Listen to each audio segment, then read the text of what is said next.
Vamos. Dale.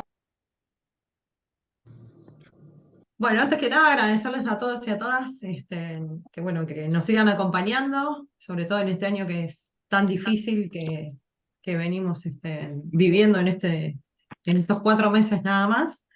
Desde acá, desde Charlas Compañeras, brindarle toda la solidaridad y apoyo a todos los despedidos, despedidas, a los jubilados y jubiladas, a los que movilizan, a los que ponen el cuerpo, que no esperan por ahí, o sea, que le baje una señal divina y que tengan que salir a estar en la calle y a seguir peleando. Y bueno, quisimos darle este año, a este ciclo, ponerle no al DNU, ir hablando con diferentes compañeros y compañeras que vayan tocando diferentes temáticas, porque sabemos que, bueno, que este DNU va tocando de diferentes derechos humanos, como es el tema de la vivienda, de la alimentación, de la salud, del trabajo, el ambiente. Entonces, por eso hoy queríamos hablar con la compañera Magalí Zeta, como te tengo Es más en fácil eso que Instagram, decir es más Sirulnikov, fácil, porque sí, igual ahí se ve. para no nombrarlo Pero mal. no, no, está Bueno, bien. ella es una compañera que es cofundadora de la comunidad de inquilinos y no propietarios e integrante del Observatorio del Derecho a la Ciudad, y bueno, y nos va a hablar sobre la ley de alquileres, así que explayate todo lo que quieras. Este, Nosotros vamos a pedirle a los compañeros y compañeras, como puso Ale, que las preguntas las hagan por chat, así después las leemos, y si pueden cerrar los micrófonos, así no interfieren en tu exposición. Gracias, Niri. Bueno, muchas gracias, Pau.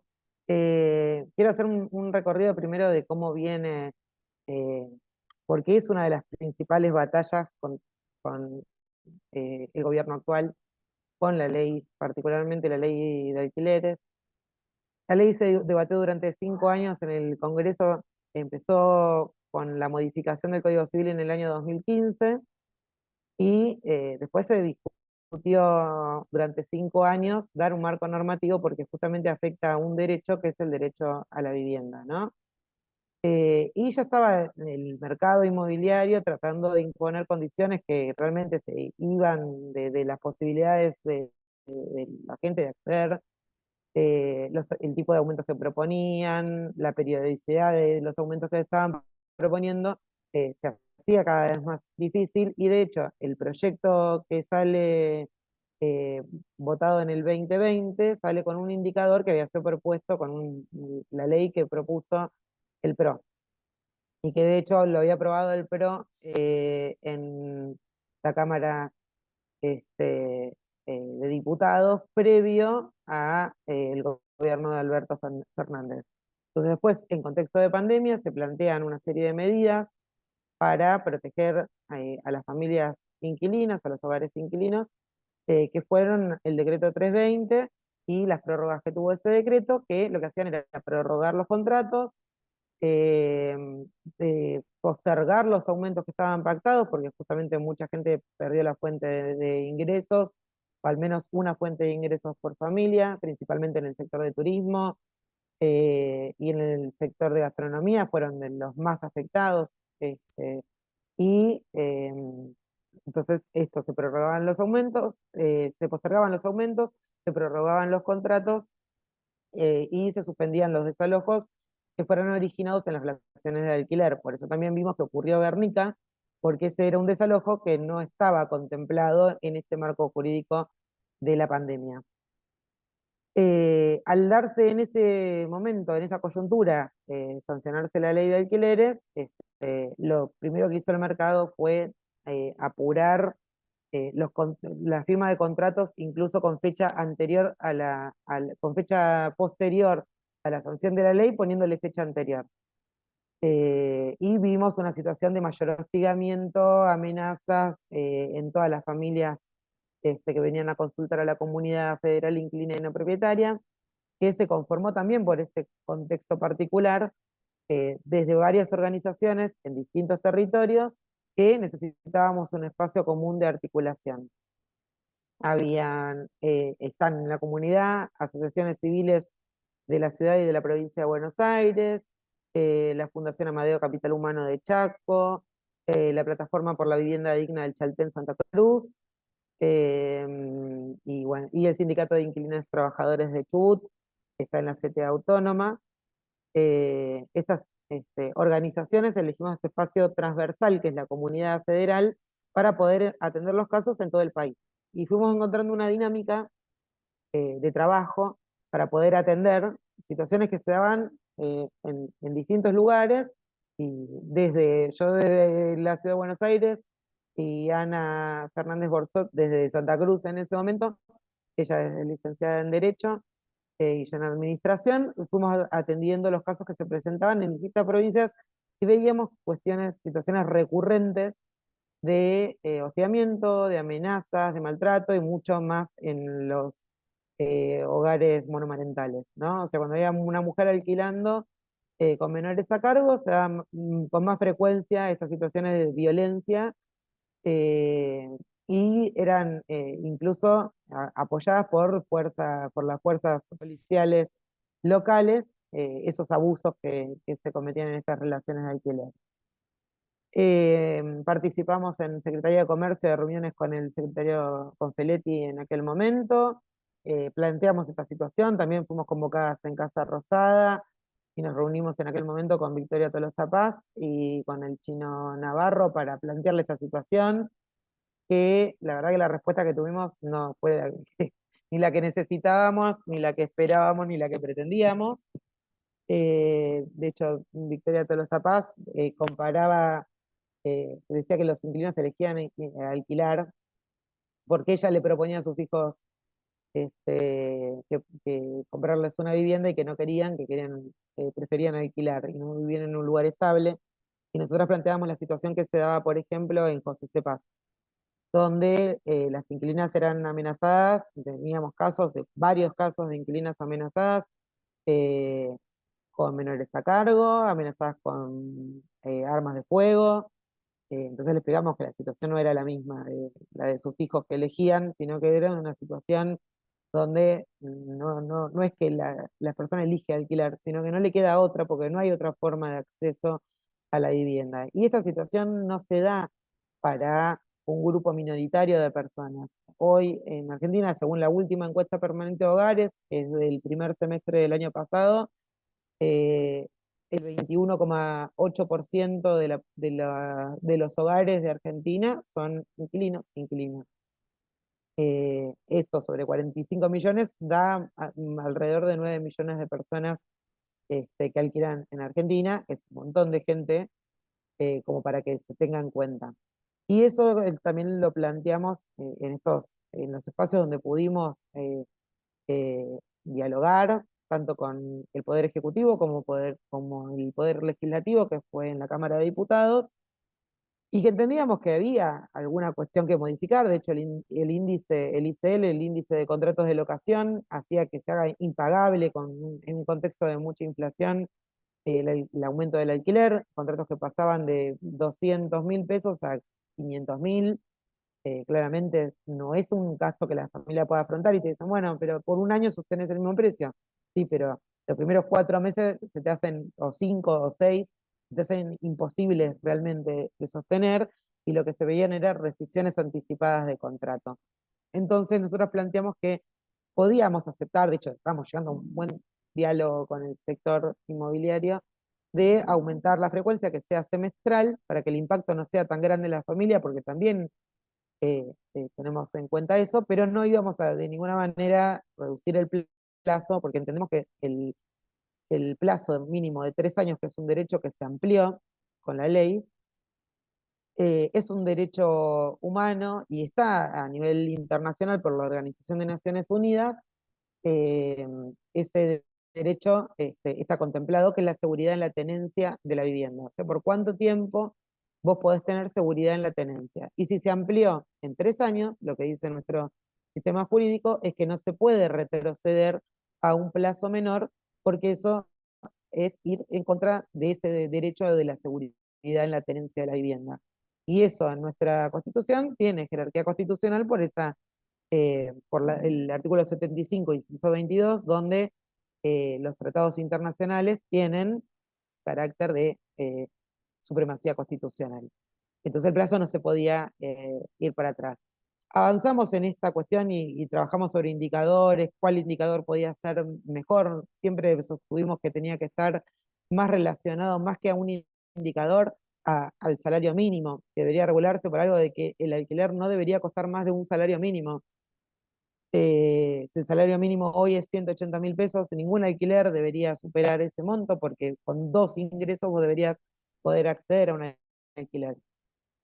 Y después de muchos debates, análisis y demás, se determinó que el indicador que podía ser menos perjudicial para los inquilinos y las inquilinas era el índice hogar, que tiene una composición mayor de salario y una menor de inflación. Esto porque en nuestro contexto, en este contexto inflacionario que venimos arrastrando hace varios meses y que viene creciendo desde la pospandemia, eh, obviamente que el inquilino termina pagando 2 veces la inflación, una en el supermercado y otra en el alquiler, porque se ajusta por inflación cuando los ingresos no se ajustan por inflación, entonces se hace insostenible.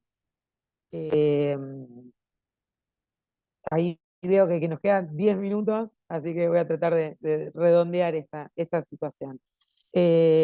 Logramos que en octubre del año pasado, después de idas y vueltas de diputados a senadores, del Senado de vuelta a diputados, se sancionara una ley que mejorara la situación. Esta ley duró 2 meses, o sea que no pudimos ver sus efectos, y fue derogada por el decreto 70 del 2023, justamente diciendo atribuyendo que hay, no, el índice hogar no es IPC, el IPC es el índice de precios al consumidor, que es la inflación, que es el que están utilizando ahora, queriendo actualizar los alquileres por inflación, cuando los ingresos no se actualizan por inflación. El índice hogar es un índice que produce la Secretaría de Vivienda, o el órgano que reemplaza la Secretaría de Vivienda, y que es el que se le da a los hipotecados UBA.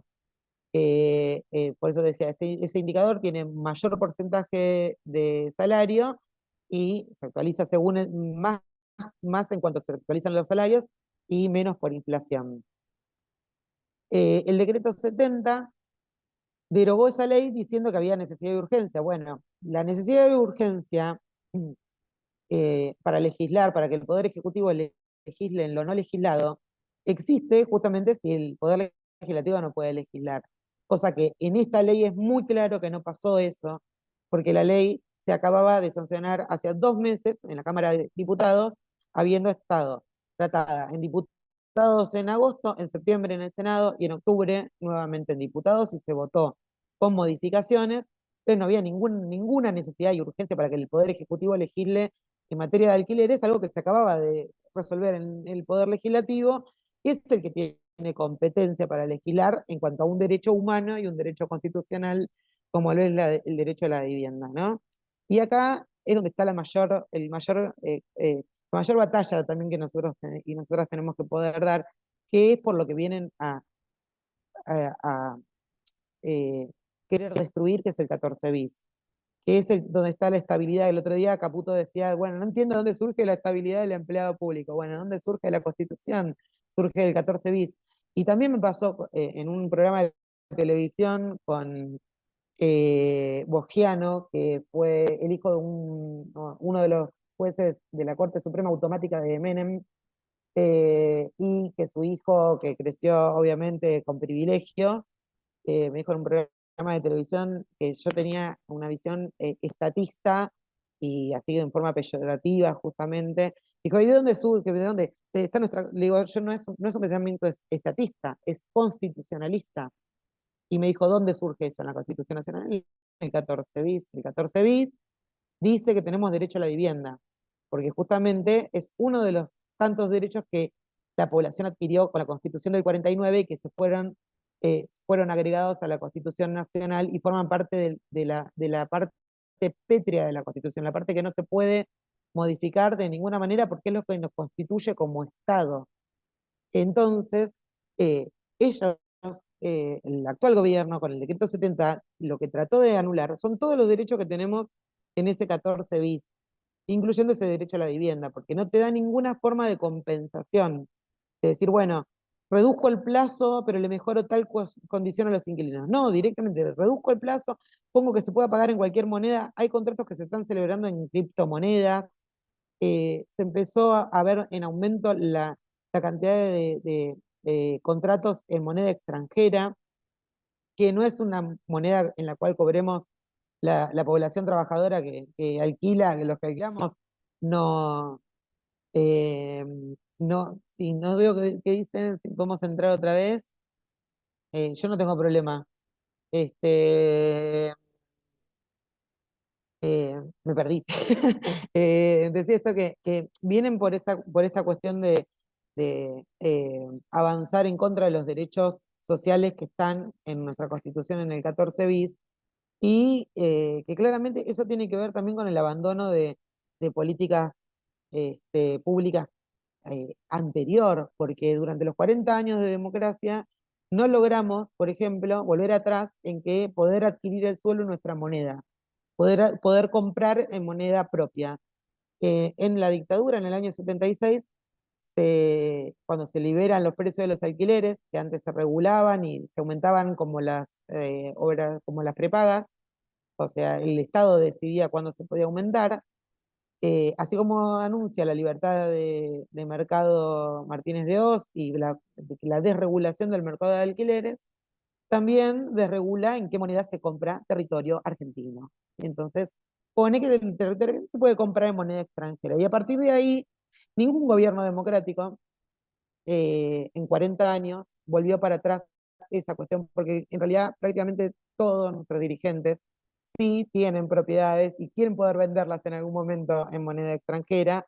Entonces, los que terminamos muchas veces eh, con derechos vulnerados, la clase trabajadora, no nos damos ni cuenta de esta cuestión. Por ejemplo, de tenemos que poder comprar nuestro suelo en la moneda en la que cobramos nuestro salario.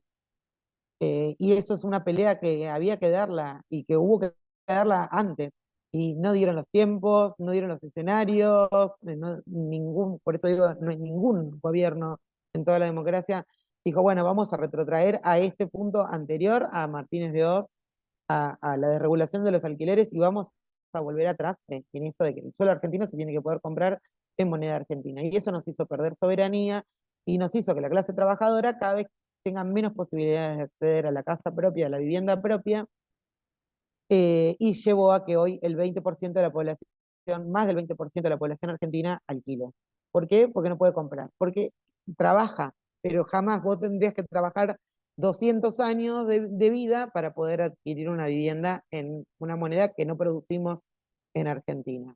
Entonces, eso es lo que nos hace quedar cada vez más fuera de ese lugar. Y también eh, ir teniendo conciencia de clase, porque se considera clase media la gente que alquila, y en realidad muchas veces cuando alquilamos quedamos abajo de la canasta de pobreza y muchas veces abajo de la canasta de indigencia.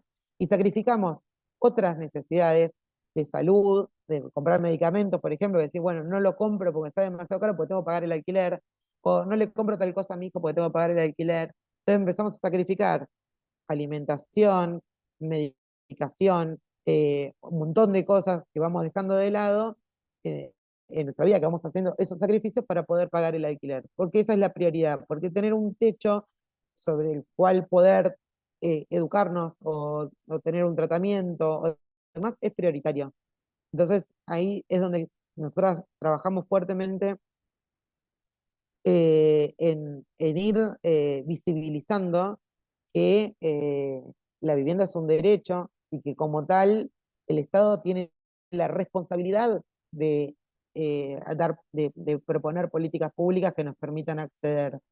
Y de limitar, por ejemplo, a la voracidad del mercado inmobiliario, que quiere todo. Quiere aumentarte cada 3 meses, que se actualice por inflación, que sea en moneda extranjera y además se actualice o sea, doble, porque vemos alquileres, que ahora tenemos inflación en dólares, alquileres que están pactados en dólares y que además tienen el indicador del índice de precio al consumidor. Entonces, eh, se actualiza por inflación sobre una moneda extranjera. O sea, es peor el escenario todavía de lo que podría ser. Y obviamente que eso lleva a que los contratos a los 3 meses de estar en un lugar, que con aumento trimestral tengas que rescindir contrato en forma anticipada porque de repente el monto a pagar no está al alcance de los salarios. Y ni hablar, cuando entremos de vuelta al link lo podemos explayar un poquito más, eh, esta cuestión de, en esta situación donde estamos con tanta inestabilidad laboral, también afecta a gran parte de los inquilinos y las inquilinas de este país. Somos empleados y empleadas del sector público, sea a nivel provincial, a nivel municipal o a nivel nacional, y esta situación de la inestabilidad hoy laboral también está llevando a una fuerte crisis en el sector de los inquilinos y de las inquilinas, porque no se puede sostener un alquiler si no tenés un ingreso. Y ese recibo de sueldo, que es lo único que el laburante estatal tenía para poder alquilar, hoy ya no lo tiene gran parte de esos trabajadores y trabajadoras. Bancame, Entonces, bancame que así seguimos, sí, acordate. sí, sí, Acordémonos dónde quedaste. ok, Así listo. seguimos en el próximo, pues ya Eh, se va a cortar. trabajo estatal y alquileres. Dale. Y ahora